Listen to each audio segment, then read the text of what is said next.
Hey guys, in this video we will learn how to perform two independent sample t-test in R.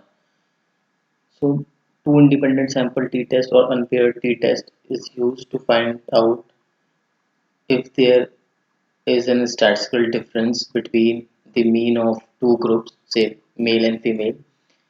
So let me use the example of credit card data. So this data consists of credit card users, 200 credit card users who were part of one of the campaign run by a bank. Now there are some males and some female, as you can see that there's a column called sex, right?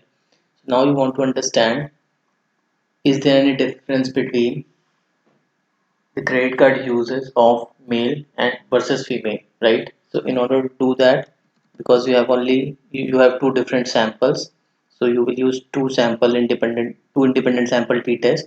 So null hypothesis of this test is that sample mean of male is equal to sample mean of female. Alternate is that sample mean of male is equal to sample mean of female, right? So in order to do that, again your function to perform t-test is t.test, which is available in base R.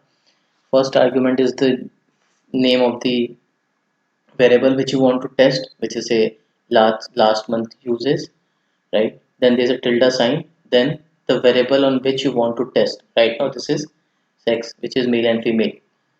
Third argument is name of your data frame, which is currently data in my case.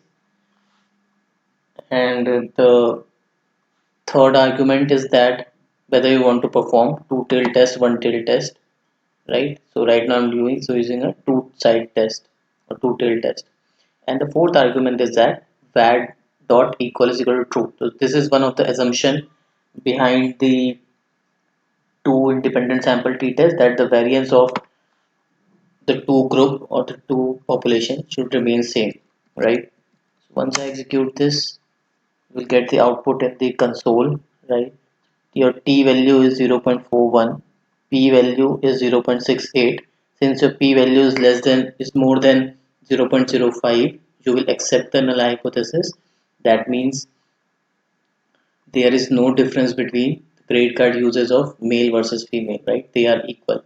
Also you can see that the difference between mean of group, right, is 1 point something. If you subtract this, I think it's a 30 and 0.65. So this is not this is, okay, so this is line between. Okay, so yeah, there is no difference between the mean of these two groups. This is how you perform two independent sample or unpaired t-test in R. I hope you like this video. Thank you.